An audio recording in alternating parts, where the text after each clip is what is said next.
दोस्तों जय हिंद जय भारत। मैं मदन लाल आज़ाद, संस्थापक संयोजक ठगी पीड़ित जमाकर्ता परिवार और all India bike board taxi union, आज दिनांक 14 जुलाई 2023 को आपके समक्ष प्रस्तुत हूँ राजधानी दिल्ली से। कुछ खास सूचनाएं, खास समाचार आप सबको बताने के लिए स्वागत है आप सबका आज के इस एपिसोड में। लेकिन अपनी बात कहने से पहले मैं आप सबसे अनुरोध करूंगा कि जिन भी साथियों ने अभी तक हमारे YouTube चैनल युगांतर न्यूज़ को सब्सक्राइब नहीं किया है वो इसे सब्सक्राइब ज़रूर कर लें और मेरे इस वीडियो संदेश को ज़्यादा से ज़्यादा साथियों तक शेयर करें, चूँकि बहुत महत्वपूर्ण बात आज मैं आप सबको बताने जा रहा हूं। और जिन भी साथियों ने हमारे फेसबुक आईडी मदन लाल आज़ाद को फॉलो नहीं किया है वो उसे भी फेसबुक पर जाकर फॉलो कर लें, क्योंकि वहाँ भी मैं आपके तमाम सवालों का जवाब लाइव होकर के देता हूँ। मेरे इस वीडियो को लाइक करें, कमेंट ज़रूर कर दें। तो दोस्तों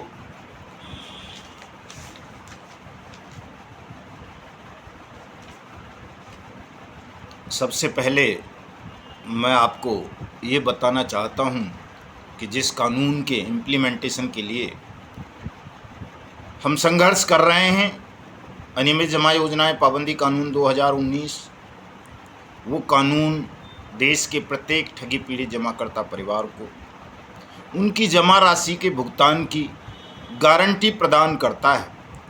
और जब गारंटी मिल जाती है किसी चीज़ की, कोई कानून आपका अधिकार बना दिया जाए तो उसके पालन की जिम्मेदारी, उसकी अनुपालना करने की ड्यूटी सरकार की बन जाती है कि सरकार कहीं से भी करे, कैसे भी करे, उस कानून की अनुपालना करे और उस कानून के अकॉर्डिंग उस कानून के लाभार्थियों को न्याय दे, उनका पुनर्वास करे, उनको रोज़गार दे, उनको संरक्षण प्रदान करे। लेकिन दोस्तों हमारे देश का ये शायद पहला ऐसा अभागा कानून है, अनियमित जमा योजनाएं पाबंदी कानून 2019, जिसे the banning of unregulated deposit schemes act 2019 BUDS act भी बोल देते हैं, जिसकी अनुपालना करने में सरकार ने अपनी तरफ से कोई रुचि नहीं दिखाई। अपनी तरफ से इस कानून की अनुपालना सुनिश्चित करने के लिए एक लाइन का विज्ञापन तक आज तक जारी नहीं किया किसी भी राज्य सरकार ने, न केंद्र सरकार ने। बातें बड़ी बड़ी, लेकिन काम जब देखोगे तो वो शून्य है। वो कहावत है, एक थोता चना बाजे घड़ा वाली बात सरकार इस कानून के विषय में कर रही है। हमें स्वयं इस कानून का प्रचार प्रसार करना पड़ रहा है। कानून के क्रियान्वयन के लिए जगह जगह लड़ना पड़ रहा है, झगड़ना पड़ रहा है, लेकिन सरकार आँखों में वो कानों में रुई ठूंस के बैठ गई है। उसे न करोड़ों लोगों की पुकार सुनाई पड़ रही है, न चीखें सुनाई पड़ रही हैं, और न उन्हें ये दिख रहा है कि अगर लगातार अन्याय बढ़ता गया, देश के 42 करोड़ ठगी पीड़ित जमाकर्ता परिवारों का भुगतान नहीं हुआ, तो निकट भविष्य में हालात भयावह हो सकते हैं। सरकार को संवेदनशील होना चाहिए, क्योंकि ये कानून पार्लियामेंट ने बनाया है, पार्लियामेंट ने भुगतान की गारंटी का अधिकार दिया है, सरकार ने इसकी अनुपालना सुनिश्चित करने का वचन दिया है, शासनादेश जारी किया है। तो सरकार की ही ये ड्यूटी बन जाती है, कर्तव्य बन जाता है कि वो देश के तमाम राज्यों में, ज़िलों में, तहसीलों में, गाँवों में इस कानून की अनुपालना सुनिश्चित कराए। इस कानून के अंतर्गत जो भी सक्षम या सहायक सक्षम अधिकारी नियुक्त किए गए हैं उनके यहाँ पदपट्टिका लगवाए।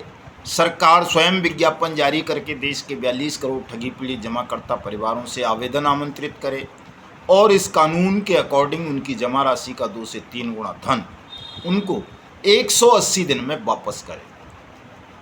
दोस्तों सरकार अपने कर्तव्य से विमुख हो चुकी है, वो अपने कर्तव्य का पालन नहीं कर रही। इसलिए ठगी पीड़ित जमाकर्ता परिवार तपजप संगठन देश भर में मिशन भुगतान भारत यात्रा कार्यक्रम के अंतर्गत इस कानून का प्रचार प्रसार कर रहा है। तमाम जिलाधिकारियों को, कलेक्टर्स को मिल रहा है, उनको ज्ञापन दे रहा है। प्रधानमंत्री को लगातार ज्ञापन दिए जा रहे हैं, चीफ मिनिस्टर्स को दिए जा रहे हैं और अन्य तमाम अधिकारियों को भी दिए जा रहे हैं, ताकि इस कानून की अनुपालना सुनिश्चित हो। और जनसभाओं के माध्यम से, धरना प्रदर्शन, पत्रकार सम्मेलनों के माध्यम से हम 42 करोड़ ठगी पीड़ित जमाकर्ता परिवारों को भी जागरूक करने और संगठित करने का काम कर रहे हैं, ताकि वो इस कानून के विषय में जानें और अपने अधिकार का प्रयोग करते हुए अपने जिला कलेक्टर से अपना भुगतान लें, अपना भुगतान मांगें। हमारे इस प्रयास के कारण देश के लगभग 2 दर्जन राज्यों में भुगतान के आवेदन लिए जाने लगे हैं। आवेदनों पर जो प्रक्रिया तय की है इस कानून के अंतर्गत, उसके तहत कहीं कहीं कार्रवाई होनी आरंभ हुई है, कहीं कहीं ठगों की प्रॉपर्टीज़ को सीज होना शुरू कर दिया गया है, कहीं कहीं विशेष अदालतों में जो इस कानून के अंतर्गत हर ज़िले में गठित की गई हैं, उनमें इस्तगासे दायर होने आरंभ हो गए हैं। दोस्तों, गिरफ्तारियां भी हो रही हैं, होने को तो सब कुछ हो रहा है, लेकिन भुगतान नहीं हो रहा, ये दुख की बात है। और भुगतान न होने के कारण दोस्तों लाखों लोग अपनी जीवन लीला समाप्त कर चुके हैं, फिर भी सरकार जाग नहीं रही।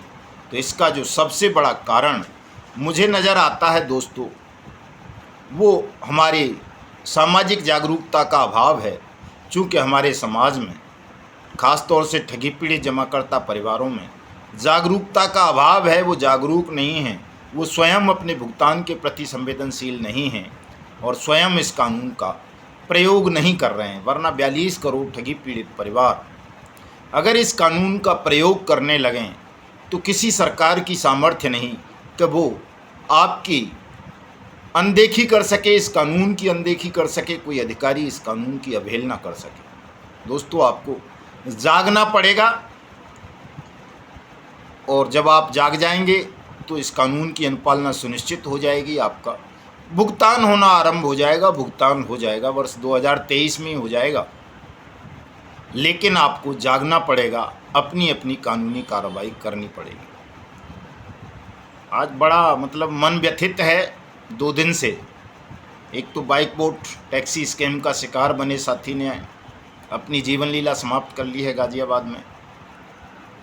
दूसरी एक बहुत दुखद खबर दोस्तों भोपाल से है, मध्य प्रदेश की राजधानी से। वहाँ पूरे के पूरे परिवार ने अपनी जीवन लीला समाप्त कर ली, ठगों के चंगुल में फंसकर। सुसाइड नोट छोड़ा 4-5 पेज का लंबा लिख करके। और ऐसे अनेक प्रकरण मेरे संज्ञान में हैं दोस्तों, जहाँ ये ठग आपको झांसा देकर, आपको लालच देकर अपने जाल में फंसा लेते हैं और फिर आपका उत्पीड़न करते हैं। और आप अपनी बात न पुलिस को कह पाते हैं, न समाज को कह पाते हैं, न सरकार को कह पाते हैं, और घुट घुट कर अपनी जीवन लीला समाप्त कर लेते हैं। दोस्तों, ऐसा करने की आवश्यकता नहीं है। कोई भी साथी ऐसा घोर घृणित पाप कर्म ना करें कि अपनी जीवन लीला को समाप्त कर लें, अपने मासूम बच्चों को जहर दे दें, अपनी पत्नी को मार डालें, स्वयं मर जाएं और अपने उत्पीड़न की शिकायत भी ना करें। दोस्तों, ये देश कानून से चलता है। माना कि जो है कानून की अनुपालना में सरकार की रुचि नहीं होती, सरकार में बैठे हुए लोग ज़्यादातर बेईमान होते हैं, उनको अपने हितों से मतलब होता है, जनता के हितों की रक्षा करने को वो सेकेंडरी समझते हैं, प्रथम स्थान उसको नहीं देते हैं। लेकिन फिर भी अगर आप पर कोई विपत्ति आ रखी है, कहीं कोई संकट है, कोई गुंडा, बदमाश, माफिया, कोई साहूकार, कोई रिकवरी एजेंट आपको तंग करता है, परेशान करता है, उत्पीड़न करता है, तो उसकी शिकायत आपको अपने नज़दीकी पुलिस स्टेशन में अवश्य दर्ज करानी चाहिए। अपने चीफ मिनिस्टर्स को लेटर लिखना चाहिए, प्रधानमंत्री को लेटर लिखना चाहिए। आपके बीच में जो सामाजिक लोग काम करते हैं या सामाजिक संगठन काम करते हैं, उन तक अपनी बात पहुंचानी चाहिए। तो निश्चित रूप से आपकी समस्या का समाधान होगा। दोस्तों, देश के 42 करोड़ ठगी पीड़ित जमाकर्ता परिवारों में शायद ही कोई ऐसा होगा जो कर्जे के जाल में नहीं फंसा होगा। तमाम साथी कर्जों के जाल में फंसे हुए हैं। हमारे एक जनरल सेक्रेटरी हैं मनोज कुमार सिंह, वो पता नहीं कौन सी कंपनी से, किसी ऐप से उन्होंने कोई लोन लिया होगा, और वो ऐप वाले, वो लोन देने वाली कंपनी के रिकवरी एजेंट्स, गुंडे, जेब कतरे 2 कौड़ी के,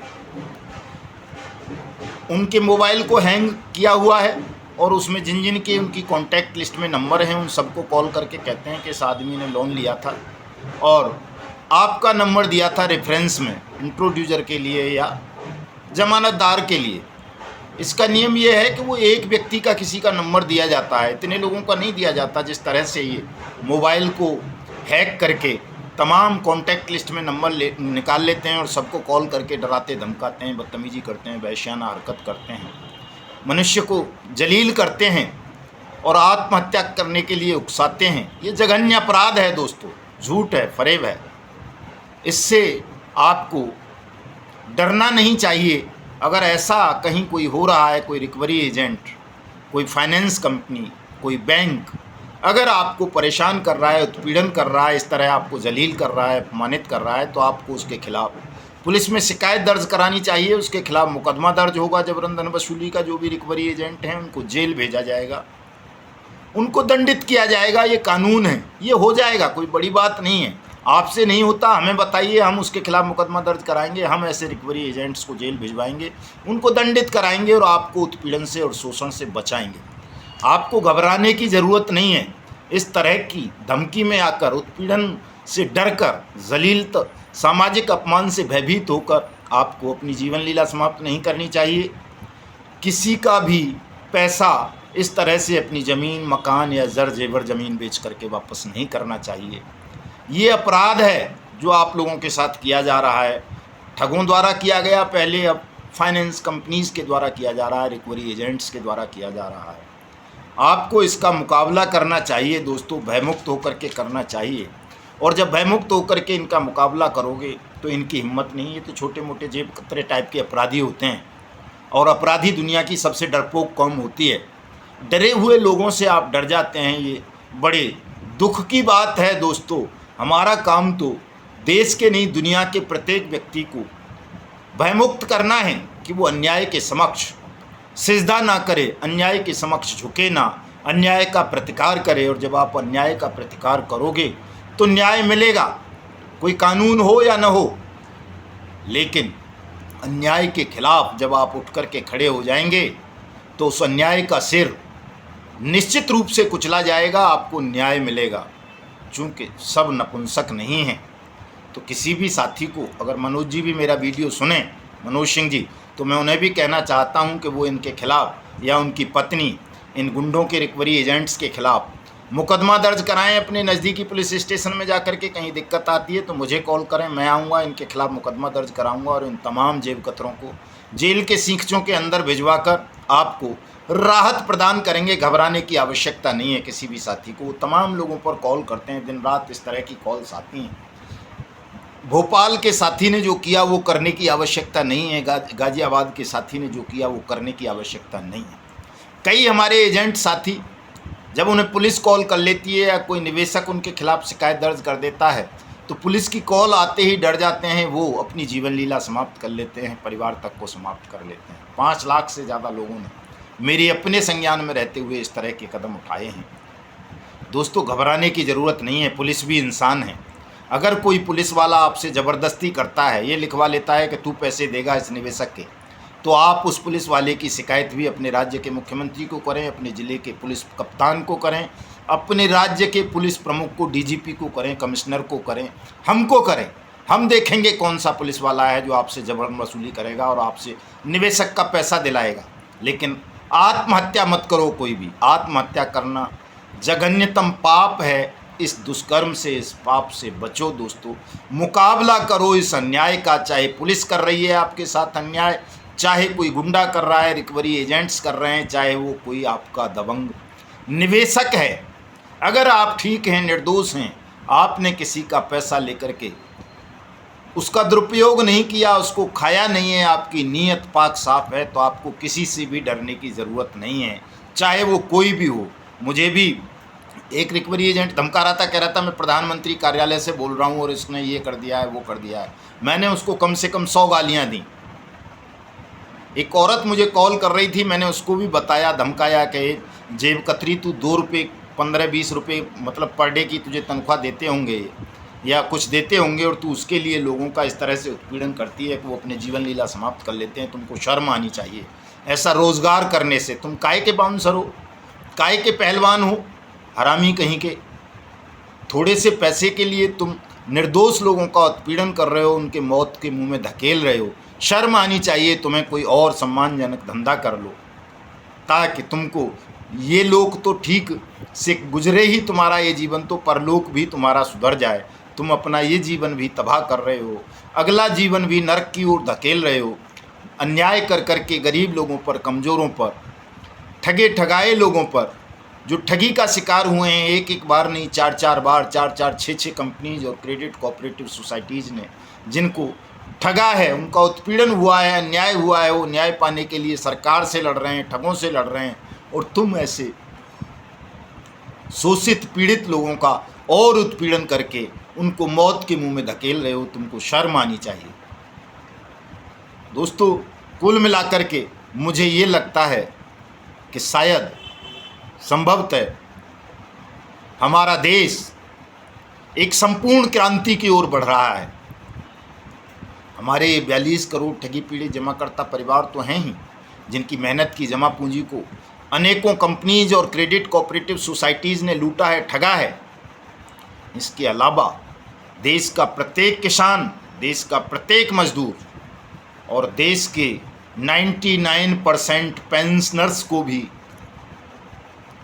भुगतान नहीं मिल रहा है, उनके साथ ठगी हो रही है। कितने ही कर्मचारियों का भुगतान लंबित है। दोस्तों, 140 करोड़ अगर देश की आबादी है तो 137 करोड़ लोग भुगतान से पीड़ित हैं, भुगतान की समस्या से ग्रसित हैं। उनका भुगतान सुनिश्चित नहीं किया जा रहा और सरकार आंख बंद करके, कान बंद करके सो रही है।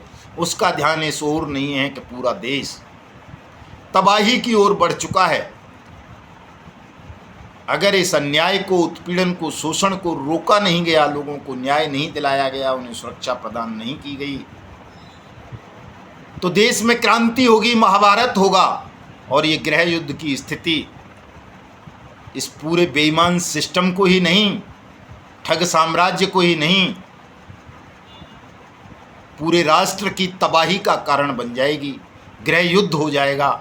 आज एक खबर और चल रही है, हालांकि वो फर्जी है, शकुनी मामा वो डाल रहा था, लेकिन हो सकता है सच्चाई हो। चूँकि हालात जो लग रहे हैं वो मुझे भी ऐसा लगता है कि सरकार सुब्रत राय सहारा को विदेश भेज देगी, धोखाधड़ी से छल करके। 13 करोड़ लोगों की ज़िंदगी तबाह करने वाला आदमी विदेश चला जाएगा। वो 5000 करोड़ का झांसा देकर सुप्रीम कोर्ट ने, सेंट्रल गवर्नमेंट ने, CRC ने सुब्रत राय सहारा के साथ मिलकर हो सकता है ये छल किया हो कि इसकी आड़ में सुब्रत राय सहारा को विदेश भेज दो और बाद में रिव्यू पिटीशन फाइल करवा करके वो 5000 करोड़ का भी झांसा समाप्त करवा दो सुप्रीम कोर्ट से ही, और सारा पैसा स्वयं हड़प लो। लोग दर दर की धक्के खाते हैं तो खाते रहने। दोस्तों, आपके खिलाफ बहुत सारे छल रचे जा रहे हैं, छल किए जा रहे हैं, षड्यंत्र किए जा रहे हैं, आपके साथ धोखा किया जा रहा है, ठगी की जा रही है। आज मैं कोई खबर नहीं सुनाऊंगा और वैसे बहुत सारी खबरें हैं, फिर भी आपसे ये अनुरोध करूंगा कि देश के प्रत्येक ठगी पीड़ित जमाकर्ता परिवार को ही नहीं, बल्कि उन तमाम लोगों को जो किसी के कर्जे तले दबे हैं, जिनका कहीं भी भुगतान लंबित है, चाहे किसी आड़तीये के पास, किसी सरकारी एजेंसी के पास, चाहे किसी डिपार्टमेंट के पास, किसी कंपनी के पास, फैक्ट्री के पास, गोदाम के मालिक के पास या किसी ऑफिस में, तो वो तमाम लोग शहीद आजम ऊधम सिंह जी की शहादत दिवस पर 31 जुलाई 2023 को सुबह 10 बजे नई दिल्ली के रामलीला मैदान में पधारिए। हम भुगतान क्रांति का आह्वान करने जा रहे हैं, देश में भुगतान क्रांति करने जा रहे हैं, देश के प्रत्येक व्यक्ति का भुगतान सुनिश्चित करने जा रहे हैं और हिंदुस्तान को ठगमुक्त बेईमान रहित राष्ट्र राज्य के रूप में घोषित करके प्रत्येक शोषण, उत्पीड़न और वंचना का सर्वनाश करने जा रहे हैं। आइए दोस्तों, आप सबका स्वागत है। जय हिंद, जय भारत।